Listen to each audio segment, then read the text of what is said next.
नींद चैन का त्याग कर आँख खोलनी पड़ती है, मेहनत करना आसान नहीं, पूरी जान झोंकनी पड़ती है, पूरी जान झोंकनी पड़ती है।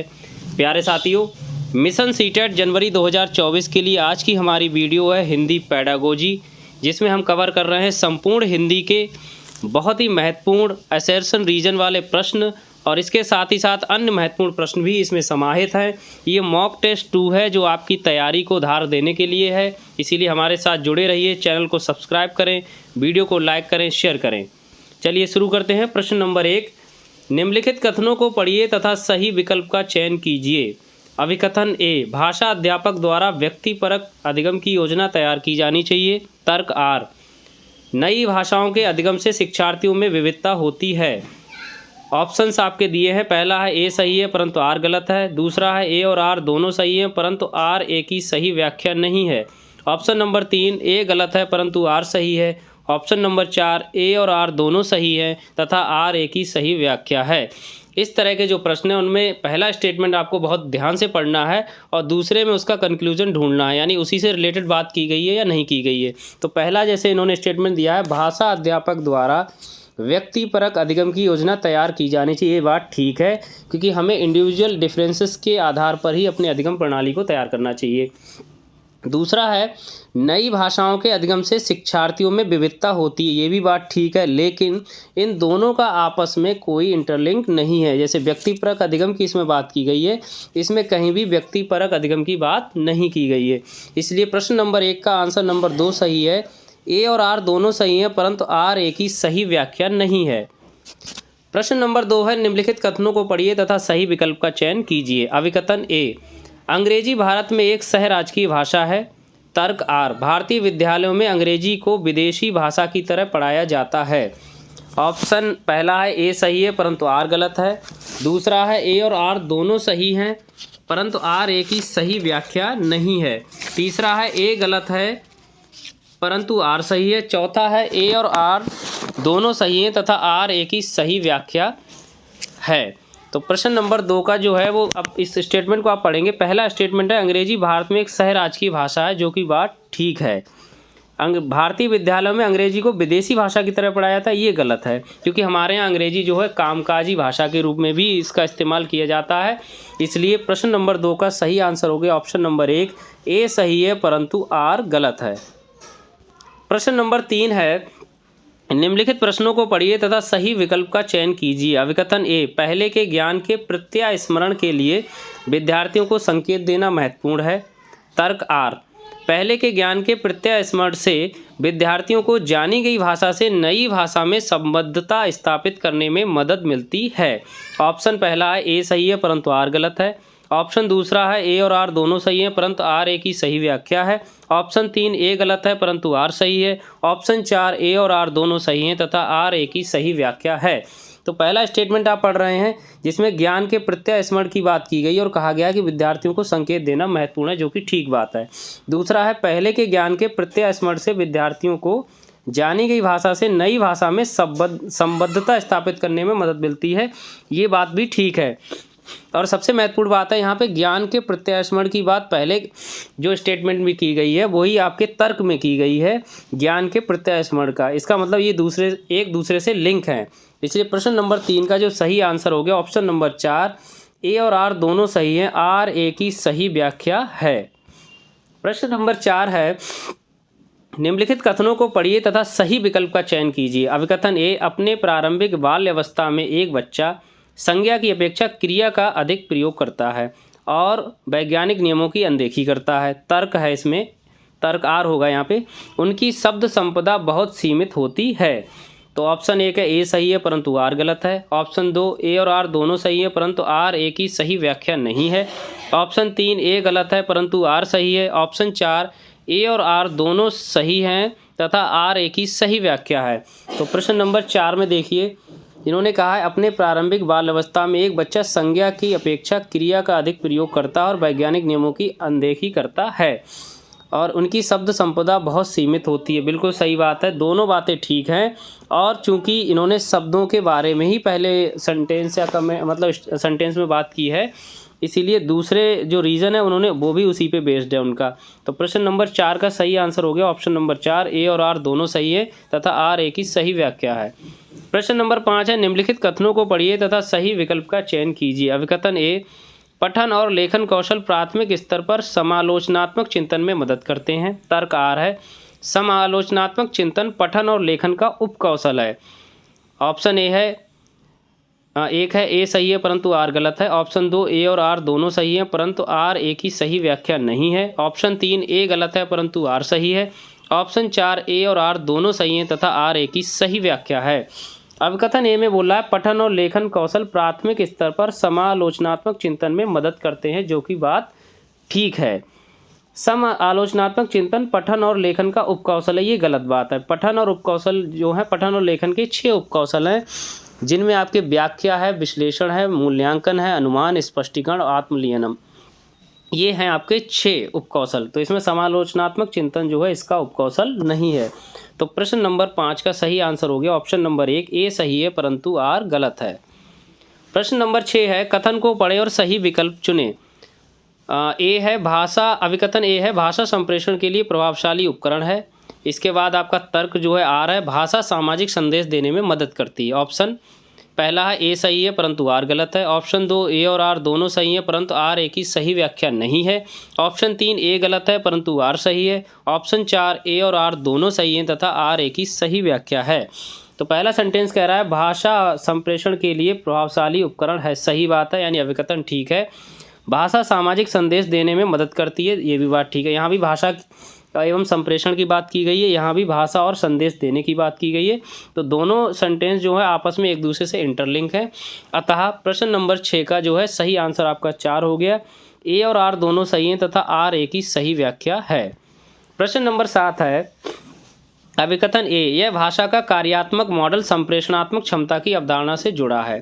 तर्क आ रहा है, भाषा कार्यात्मक अर्थों की अभिव्यक्ति और वास्तविक दुनिया की गतिविधि को करने का एक माध्यम है।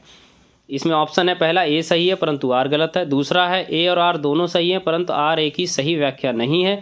तीसरा है, ए गलत है परंतु आर सही है। चौथा है, ए और आर दोनों सही हैं तथा आर ए की सही व्याख्या है। प्रश्न नंबर 7 में है, तो इसमें देखो भाषा का कार्यात्मक मॉडल संप्रेषणात्मक क्षमता की अवधारणा से जुड़ा है, ये बात बिल्कुल ठीक है। इसमें भी भाषा कार्यात्मक अर्थों की अभिव्यक्ति और वास्तविक दुनिया की गतिविधि को करने का एक माध्यम है, ये भी ठीक है, क्योंकि कार्यात्मक मॉडल की बात की गई है और इसी का इसमें कंक्लूजन भी दिया गया है। तो प्रश्न नंबर 7 का सही आंसर हो गया ऑप्शन नंबर 4, ए और आर दोनों सही हैं तथा आर ए की सही व्याख्या है। बढ़ते हैं अगले प्रश्न पर। प्रश्न नंबर 8, शिक्षार्थी क्या करती है। उस उदाहरण को पढ़ें और उदाहरण से मेल खाती हुई युक्ति का चयन कीजिए। यदि मुझे किसी का अर्थ समझ में नहीं आता तो मैं देखने का प्रयास करती हूँ। पहला है संदर्भ सामग्री की मदद लेना। दूसरा, अभ्यास के लिए अवसरों का प्रयोग करना। तीसरा, मस्तिष्क की भ्रमित स्थिति। ऑप्शन 4 है विन्यास पर ध्यान देना। तो प्रश्न नंबर 8 का सही आंसर हो गया ऑप्शन नंबर 1, संदर्भ सामग्री की मदद लेना। यदि कुछ समझ में नहीं आ रहा है तो किसमें क्या करते हैं हम लोग, संदर्भ सामग्री की मदद लेते हैं।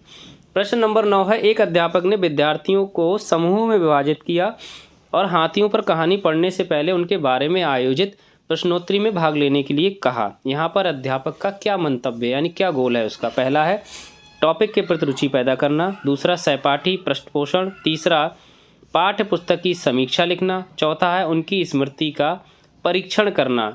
तो प्रश्न नंबर 9 का जो है सही आंसर है ऑप्शन नंबर 1, टॉपिक के प्रति रुचि पैदा करना। अक्सर हम लोग प्रस्तावना प्रश्न भी इसी बेस पे बनाते हैं। प्रश्न नंबर 10 है, विद्यार्थी किसी विचार बिंदु पर मानस मंथन करते हैं, संयोजन करते हैं, प्रारूपण करते हैं, संपादन करते हैं और अंततः अपने कार्य की पुनरावृत्ति भी करते हैं। इस प्रक्रिया द्वारा कौन सा कौशल प्रतिबिंबित होता है। तो प्रश्न नंबर 10 का जो है सही आंसर होगा ऑप्शन नंबर 3, लेखन कौशल। पहला था पठन, दूसरा वाचन, तीसरा लेखन, चौथा श्रवण। तो सही आंसर है लेखन कौशल। यानी लेखन कौशल में क्या होता है, सबसे पहले ब्रेन स्ट्रॉमिंग जिसको कहते हैं मानस मंथन, दूसरा क्या करते हैं संयोजन, तीसरा क्या करते हैं प्रारूपण, चौथा क्या करते हैं संपादन और पांचवा क्या होती है पुनरावृत्ति। प्रश्न नंबर 11 है, अध्यापक ने शिक्षार्थियों द्वारा भाषा सामग्री के प्रयोग का निरीक्षण करने के लिए मानदंड निर्धारित किए। सामग्री के प्रयोग का निरीक्षण करने के लिए कौन सा मानदंड सर्वाधिक रूप से महत्वपूर्ण और सहायक है। तो सर्वाधिक रूप से महत्वपूर्ण और सहायक वाला आपको बताना है। पहला है सामग्री की उपलब्धता, तैयारी और अभ्यास। दूसरा उपयोग, दोहराव और अभिव्यक्ति। तीसरा अवलोकन, पृष्ठपोषण, सत्र और लिखित रिपोर्ट। चौथा चेकलिस्ट, पूर्वानुमान और अधिगम प्रतिफल। तो प्रश्न नंबर 11 का सही आंसर हो गया ऑप्शन नंबर 3, अवलोकन, पृष्ठपोषण, सत्र और लिखित रिपोर्ट। प्रश्न नंबर 12 है, चेतन की प्रथम भाषा भोजपुरी है। वह तमिलनाडु गया, अब वह भोजपुरी नहीं बोलता है और अपने साथियों से केवल अंग्रेजी में ही बोलता है। जब नई द्वितीय भाषा प्रथम भाषा का स्थान ले लेती है तो यह स्थिति किस बात की द्योतक है? पहला है कोड मिक्सिंग, दूसरा ऋणात्मक द्विभाषावाद, तीसरा कोड स्विचिंग, चौथा द्विभाषावाद। तो प्रश्न नंबर 12 का सही आंसर है ऑप्शन नंबर 2, ऋणात्मक द्विभाषावाद, क्योंकि उसने दूसरी भाषा सीख ली और उसकी जगह अपनी पहली वाला भाषा जो है भोजपुरी भूल गया, तो इसलिए इसको बोलते हैं ऋणात्मक द्विभाषावाद। प्रश्न नंबर 13 है, कक्षा 8 की अध्यापिका ने अपने विद्यार्थियों को प्रदत्त कार्य के रूप में घर में ऊर्जा बचत से संबंधित एक लीफलेट बनाने के लिए कहा। यह कार्य भाषा की किस विशेषता को पोषित करेगा?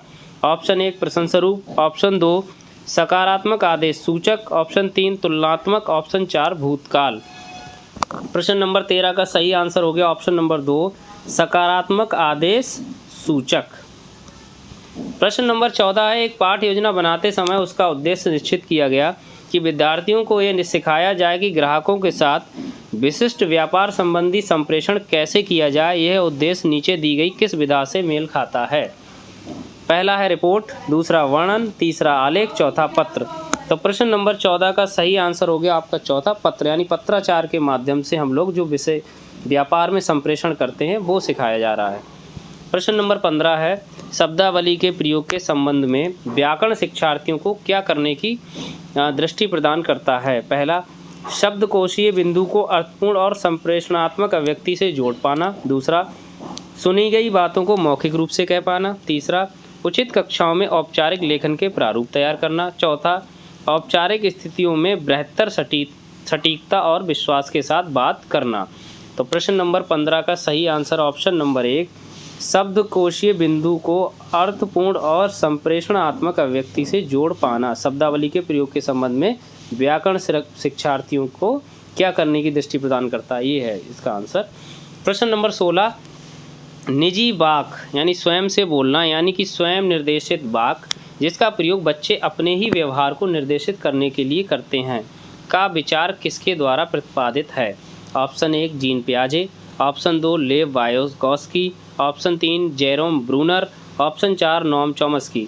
तो प्रश्न नंबर 16 का सही आंसर हो गया ऑप्शन नंबर 2 लेव वायगोस्की, यानी स्वयं निर्देशित वाक किससे रिलेटेड है? लेव वायगोस्की से। प्रश्न नंबर 17 है, एक बालिका 4 टांगों वाले सभी पशुओं को घोड़ा कहती है। ये आरंभिक शब्द भंडार संबंधी गलती है जिसमें एक शब्द वस्तुओं और घटनाओं के विस्तृत संग्रह के लिए प्रयुक्त किया जाता है। किस रूप में जाना जाता है? ऑप्शन 1 अतिशय रूप से विस्तार, ऑप्शन 2 कम विस्तृत, ऑप्शन 3 वाक विकार, ऑप्शन 4 हकलाना। तो प्रश्न नंबर 17 का सही आंसर है ऑप्शन नंबर 1 ओवर एक्सटेंशन यानी अतिशय रूप से विस्तार, जैसे सभी वाहनों को कार कहना, सभी पक्षियों को चिड़िया कहना। प्रश्न नंबर 18 है, एक कक्षा 4 के अध्यापिका अपने विद्यार्थियों को दिए गए विषय पर लेखन पूर्व गतिविधि के रूप में अपने विचार अभिव्यक्त करने के लिए कहती है। इस युक्ति को क्या कहेंगे? पहला है मानस मंथन, दूसरा है समीक्षा करना, तीसरा है संपादन, चौथा है पुनरावृत्ति। तो प्रश्न नंबर 18 का सही आंसर है ऑप्शन नंबर 1 मानस मंथन यानी ब्रेन स्टॉर्मिंग, यानी लेखन पूर्व गतिविधि सबसे पहले स्टार्ट होती है आपकी मानस मंथन से। प्रश्न नंबर 19 है, शिशु की पहली वाक ध्वनि को कूजन और बबलाना कहते हैं। बबलाना से तात्पर्य है? ऑप्शन 1 कुछ कहने संप्रेषित करने के लिए ध्वनियों के साथ प्रयोग पर किसी प्रचलित शब्द को ना कह पाना, ऑप्शन 2 माह की अवस्था वाले शिशु द्वारा शोर जैसी सुखद ध्वनियाँ स्वर कहना, ऑप्शन 3 6 माह की आयु में व्यंजन स्वर के मिश्रण वाली दोहराव वाली लंबी तान, ऑप्शन 4 वयस्क द्वारा ऊंचे स्वर में अतिशय में बोले गए छोटे वाक्य। तो प्रश्न नंबर 19 का सही आंसर हो गया ऑप्शन नंबर 1 कुछ कहने संप्रेषित करने के लिए ध्वनियों के साथ प्रयोग पर किसी प्रचलित शब्द को ना कह पाना। प्रश्न नंबर 20 कक्षा 6 के अध्यापक रहीम ने महसूस किया कि उसका एक विद्यार्थी है अब जो अपने साथियों की तुलना में अधिक समय लेता है। उसने देखा कि शिक्षार्थी शब्दों के हिस्से करने में कठिनता का अनुभव करता है। इस कमी को क्या कहा जाएगा? पहला है डिसलेक्सिया, दूसरा है डिस्ग्राफिया, तीसरा दृश्यात्मक पहचान, चौथा है पठन में कठिनाई। तो प्रश्न नंबर 20 का सही आंसर आपका हो गया पहला डिसलेक्सिया यानी पठन विकार। प्रश्न नंबर 21 है, यदि कोई विद्यार्थी निम्नलिखित कार्य करने में असमर्थ है तो किस विकलांगता से पीड़ित होने की संभावना है? पहला है पाठ सामग्री से अर्थ ग्रहण, दूसरा सारांशीकरण, तीसरा अपेक्षित गति दर से पढ़ना, चौथा ऊपरी और गहरे अर्थ का विश्लेषण। यानी ये 3-4 चीज़ें हैं, ये नहीं कर पा रहा है वो। तो पहला ऑप्शन है लेखन वैकल्य, दूसरा है क्रिया वैकल्य, तीसरा है गणन वैकल्य, चौथा है पठन वैकल्य। ये जो लोग हम लोग अंग्रेजी में पढ़ते हैं डिसलेक्सिया, डिस्ग्राफिया, तो उन्हीं को जो है हिंदी वर्जन है। तो प्रश्न नंबर 21 का सही आंसर है ऑप्शन नंबर 4 पठन वैकल्य यानी कि डिसलेक्सिया। प्रश्न नंबर 22 है, पाठ वस्तु के कठिन शब्दों के साथ व्यवहार करने के लिए भाषा शिक्षिका पहले शब्दों को मातृभाषा में रूपांतरित करती है और फिर शिक्षार्थियों को उन्हें याद करने के लिए कहती है। वे का प्रयोग कर यानी डैश का प्रयोग कर रही है। पहला व्याकरण अनुवाद पद्धति, दूसरा प्रत्यक्ष पद्धति, तीसरा संरचनात्मक उपागम, चौथा संप्रेषण परक उपागम। तो चूंकि यहाँ पे ट्रांसलेशन कर रही है तो यही हो गई व्याकरण अनुवाद पद्धति। प्रश्न नंबर 22 का सही आंसर हो गया पहला व्याकरण अनुवाद पद्धति। प्रश्न नंबर 23 है, भाषा सीखने के बारे में निम्नलिखित में से कौन सा कथन सत्य है? पहला, जब हम दूसरी भाषा सीखते हैं तो हमें उस भाषी की तरह उच्चारण करना चाहिए। दूसरा, प्रथम भाषा अन्य भाषाओं को सीखने में हस्तक्षेप करती है। तीसरा, प्रथम भाषा अन्य भाषाओं को सीखने में सहयोग करती है। चौथा, भाषा सीखने के लिए व्याकरण सीखना अनिवार्य है। तो प्रश्न नंबर 23 का सही आंसर है ऑप्शन नंबर 3 प्रथम भाषा अन्य भाषाओं को सीखने में सहयोग करती है। अगला प्रश्न है प्रश्न नंबर 24 है, कक्षा में संप्रेषण परक भाषा शिक्षण शिक्षार्थियों को कक्षा में उद्देश्यपूर्ण बातचीत में भागीदारी निभाने हेतु अवसर देने पर बल देती है क्योंकि यह बढ़ावा देती है। पहला, कक्ष में स्वतंत्र रूप से मातृभाषा प्रयोग को। दूसरा, पठन में उनके अवबोधन के विकास पर। तीसरा, उनकी लिखित अभिव्यक्ति के विकास पर। चौथा, लक्ष्य भाषा में वार्तालाप करने संबंधी उनके कौशल में सुधार को। तो प्रश्न नंबर 24 का सही आंसर है ऑप्शन नंबर 4 लक्ष्य भाषा में वार्तालाप करने संबंधी उनके कौशल में सुधार को।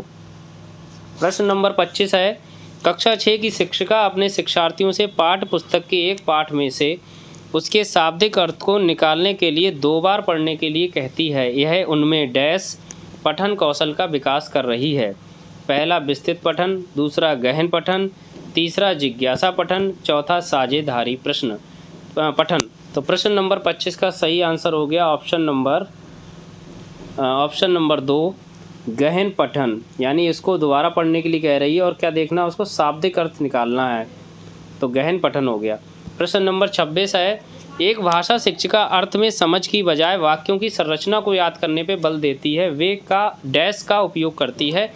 ऑप्शन 1 व्याकरण अनुवाद पद्धति, दूसरा संप्रेषण परक उपागम, तीसरा प्रत्यक्ष पद्धति, चौथा है संरचनात्मक उपागम। चूंकि यहाँ पे संरचना पर बल दे रही है तो सीधी सी बात है क्वेश्चन नंबर 26 का सही आंसर हो गया ऑप्शन नंबर 4 संरचनात्मक उपागम। प्रश्न नंबर 27 है, एक शिक्षिका का यह विश्वास है कि मानव भाषा भी उसी तरह सीखता है जैसे वह अनुभव के साक्ष्य से कौशल तथा योग्यताएं सीखता है। वे किस सिद्धांतवादी के विचार से सहमत हैं? पहला है पियाजे, दूसरा चॉम्स्की, तीसरा स्किनर, चौथा वाइगोत्स्की। तो प्रश्न नंबर 27 का सही आंसर ऑप्शन नंबर 3 स्किनर, यानी स्किनर ने कहा था कि मानव भाषा भी उसी तरह सीखता है जैसे वह अनुभव के साक्ष्य से कौशल तथा योग्यताएं सीखता है। प्रश्न नंबर 28 है, जब एक अध्यापक भाषा पढ़ाने के लिए विज्ञान और सामाजिक विज्ञान के पाठों का उपयोग करता है तो यह उपागम क्या कहलाएगा? पहला वस्तुनिष्ठ भाषा शिक्षण, दूसरा बहुलवादीय भाषा शिक्षण, तीसरा अनुशासन विषय अनुसार भाषा शिक्षण, चौथा भाषा समूचे पाठ्यक्रम में।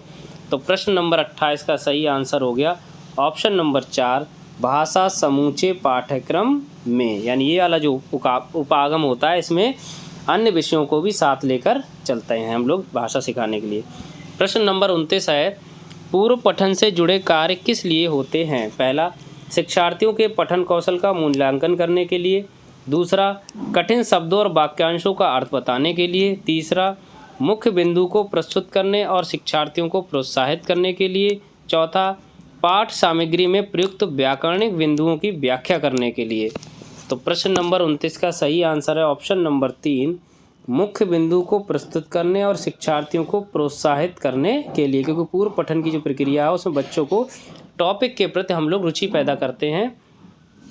प्रश्न नंबर 30 है, निम्नलिखित में से कौन सा प्रभावशाली तरीके से व्याकरण पढ़ाने के संदर्भ में सही नहीं है? पहला, उचित संप्रेषण द्वारा नियम संप्रेषित करना। दूसरा, संदर्भ में व्याकरण के प्रासंगिक नियम प्रस्तुत करना। तीसरा, वास्तविक जीवन से जुड़े संप्रेषण द्वारा अभ्यास के लिए नियम बनाना।